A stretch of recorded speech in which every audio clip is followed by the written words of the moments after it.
Welcome to Big Basket Now presents the RCB Podcast.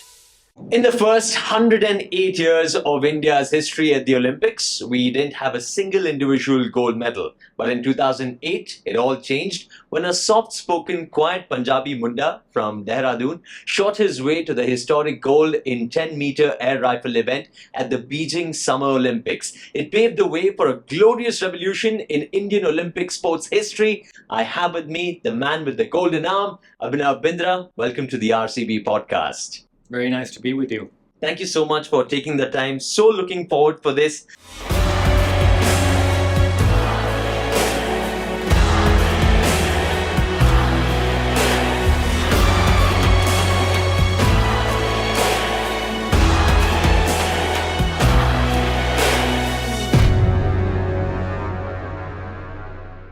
An individual gold medal in the Olympics. That acknowledgement, what did it mean to you then? Well, it meant the world to me because that was the goal that I set out as a 13-year-old boy, a very lofty goal to be very true. One day I decided that, my goal in my life has to be to win a gold medal at the Olympic Games, not even just a medal, it had to be gold. So that was the ambition which was set out as a 13-year-old kid. And when it actually happened in 2008, of course, it was the thrill of my life and frankly, a matter of great fulfillment and a matter of great relief that all those years and years of work that had put in finally had something to show. And to make finally it had something to show for everybody else. But because I was still gaining from my sporting journey, but we're also looking for certain outcomes. The first ever Indian at that as well. So, there were limitations in the sense that, I grew up in an era of Indian sport where even before we boarded our flight to the Olympic Games, we were written off. But I'm glad I changed that. And frankly, I used this limitation as motivation because I wanted to be the first one. And that was it was the fuel that was provided to me to push myself harder, to get better, and to remain on course despite the ups and downs which like every athlete I faced adversity, faced failure, but remain true and dedicated to the goal the 13-year-old boy set. बस यही बोलना है? यही तुम्हारा add? Yeah, that's it. सही है यार. Now delivering in 10 minutes.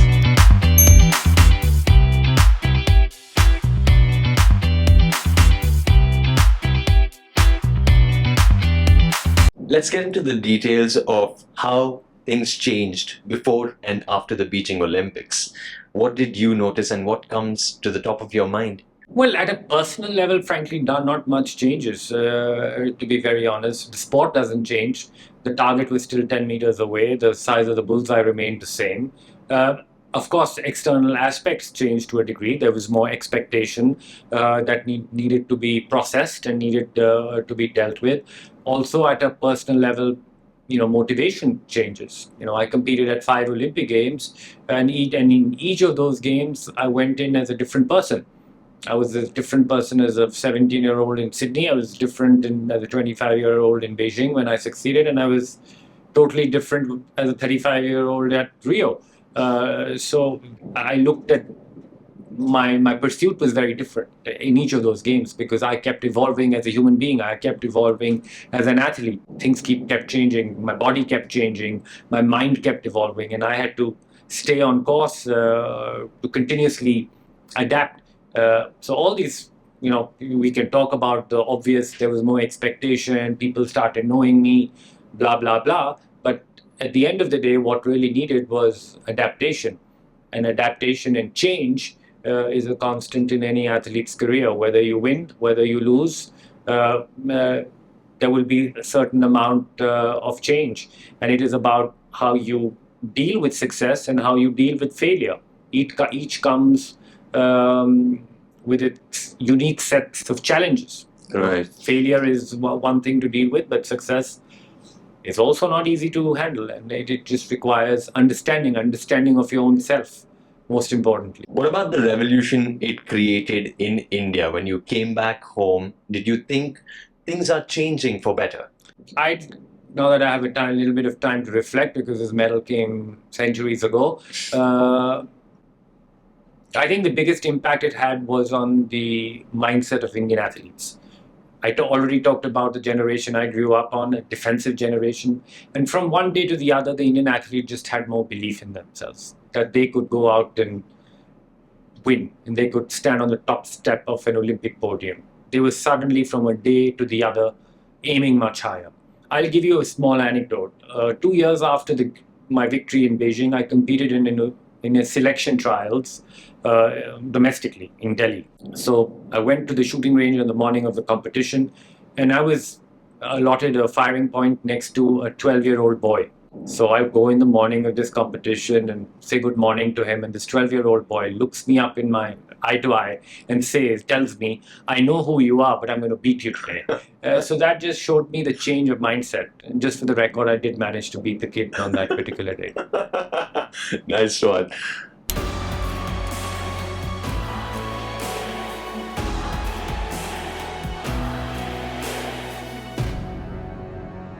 We do see there is consistent performance happening, going for gold, going for the medals. Our athletes are doing their level best possible. How do you ensure that it translates to fan engagement, more audience showing up and turning up to support the athletes? Abhinav, what's your view on this? I think good question. I think we need to create a culture where we give more opportunities for our young people, and we have such a young population, to participate in sport, to enjoy sport, for the sheer joy of playing sport. Not every young person is going to play sport with the ambition of playing for RCB or becoming an Olympic gold medalist or becoming a tennis player, etc., etc. But the moment we create a culture where people see sport as a social activity more, where on weekends families, instead of going to the movies, say that we'll go play some sport as a family together. When that change will happen, that is the moment where we will really trigger real change, where we will suddenly start to create a real culture for sport, where the people of this country will not just look at sport from only the from the lens of the superficial accomplishments of sport, which is the results that you talked about, but they would just appreciate sport much more. They would understand sport much more, and enjoy the different nuances of sport much more, and not just enjoy their team winning. Of course, that's the cherry on the icing on the cake. But there's so much more to sport, and so much more sport has to offer to this young nation. बस यही बोलना है, यही तुम्हारा add? Yeah, that's it. सही है यार. Now delivering in 10 minutes.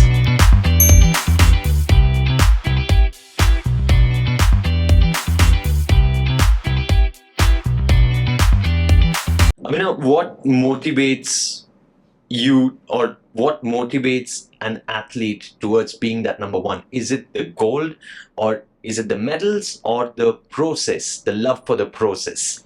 Well, it's a bit of both. I think, yes, while it's good you have to have outcome goals, but you're not going to achieve that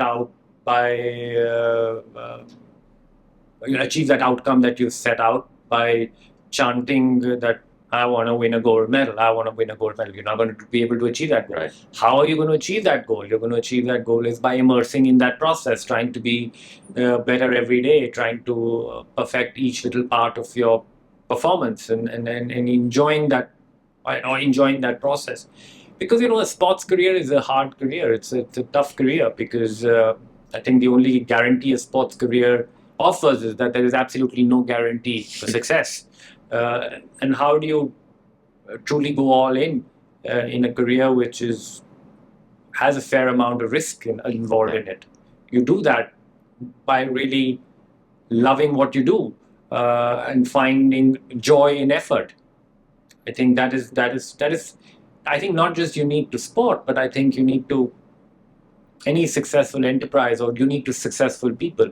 They have the ability to find joy in effort, and I think that is so important. That is so important to imbibe that culture in this country, to make this country a more happier country as well. Because once we enjoy the little things in life, when we enjoy the small gains that we have on a day-to-day, I think we'll just be a happier society. And I think sport can also play a role there. So you mean to say it takes a certain kind of obsession, but balancing out that obsession is also required? 100%. I think while obsession can take you to certain limits, and I was an obsessed athlete myself, it comes with a lot of limitations. And while it can help you achieve goals, it limits you from achieving your fullest potential.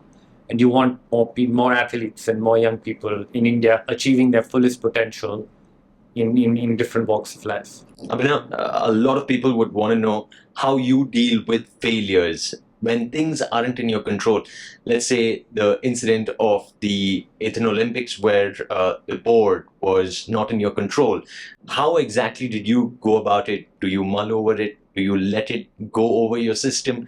How exactly do you deal with it? This is going to be a one-on-one lesson for a lot of athletes. I think success in life and success in sport is really about failing well, because I think in sport you fail much more than you succeed, and it is about your ability to let go of the unwanted baggage failure brings, but also learning from each experience. And while sometimes experiences like my adventures in Athens were disappointing and heartbreaking to a great degree, I had to find the ability to get back on saddle and get going again, trying to think on what I could do better the next time. So I'll give you a small anecdote on one of the first things that I did when I went back home after Athens. I installed a loose style in my shooting range at home, and I started practicing on it so that if ever I would have to encounter a similar situation, I would be somewhat prepared for it. Wow. So that's the kind of thinking, that's the kind of obsession, like you mentioned, it takes, I guess.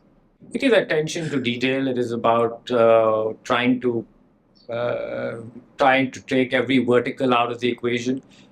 And even if you do everything, I mean, even if you are extremely obsessed, there will be something that will still be thrown at you, because sport is like that. Sport can never be scripted. Sport is not it can never be black and white. There'll be always an element of gray involved in it. And that in order to succeed in sport and in order to come on top of that gray, you require adaptability, you require flexibility in approach, in mindset. So that is something that is also important to keep in mind. बस यही बोलना है, यही तुम्हारा add? Yeah, that's it. सही है यार. Now delivering in 10 minutes.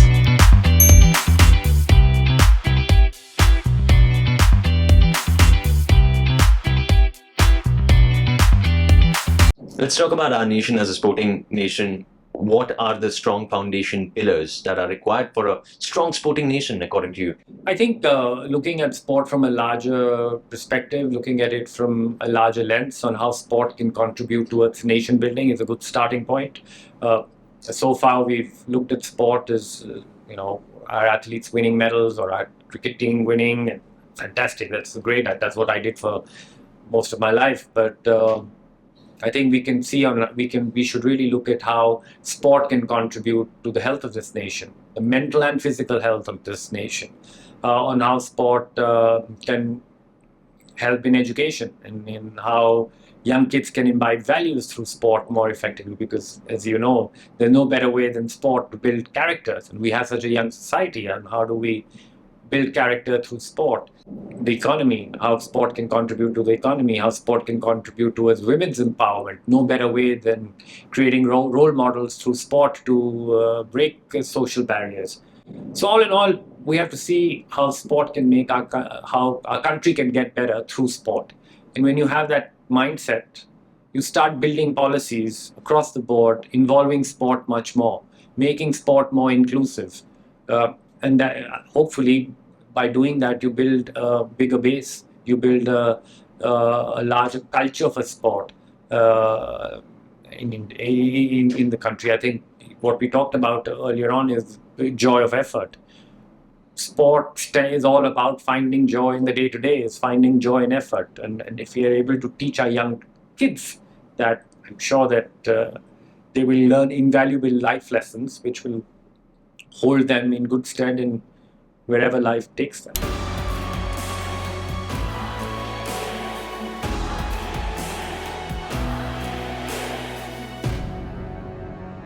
It definitely sounds like such a beautiful place to be in, where sports is given so much of prominence. It's easier said than done. I'm sure you've been part of the administrative process as well. You know what it takes. But talk to us about how India should go about the different opportunities that it can present the civilians, the people, to get involved with sports. And you think it's possible? We have a young nation, and I think we are consuming sport much more than ever. Historic at a historic high, where people are watching more sport across the board, different sporting events and different sports, and more people are playing sport. And we need to leverage on this and make sure that we utilize this opportunity to make sure there's enough infrastructure for communities to be involved in sport. You know, you need people to just play, just go out and play. How much is that happening? You tell me. Is that happening enough? I'll pose that question to you. Clearly not enough. So I think that's a very good starting point. It builds a stronger base. When you get more people playing socially, that will also reflect on your elite performances, because elite sport will only attract a very small percentage of people. Now, tomorrow, you're not going to have 1 billion people just dedicating their lives to being elite athletes. It's never going to happen, right? It's going to be a very tiny percentage of people who will dedicate 10 or 15 or 20 years of their life in an endeavor in which they may succeed or probably fail. But how do you increase that number? By broad basing it, by taking it to communities, by communities really taking up sport. And I think investment needs to happen there as well, to give communities more opportunities to just experience sport without getting anything in return. I think it can't be a transactional relationship. Right. Something as simple, like you said, instead of a family going out for a movie. You're doing it for the health of your country. Why not go out and You're play? investing in the health of your youth. Think of it that way. Right. Coming to talk about that, what do you think the future of India is looking as a sporting nation? Exciting things ahead? I think the next decade will be a decade for development in sport. I think it's a very exciting time in sport, fairly driven by a very young demographic, which is forcing all stakeholders to invest in sport and prioritize sport more than ever, be it governments, be it corporates, be it the media. And it is wonderful to see that all of that progress is happening, and I really hope that we continue to make great strides, because I think sport has a lot to offer to this young nation.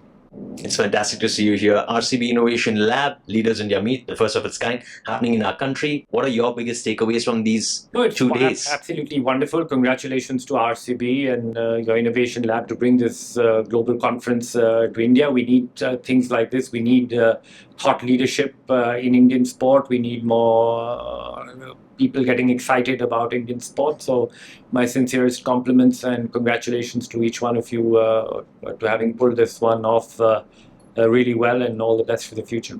So very thought-provoking, so very insightful, filled with anecdotes as well. Absolutely love the conversation, Abhinav Bindra. Thank you so much. Continue being a legend. Thank you so I appreciate it. Thank you. Big Basket Now presents the RCB Podcast.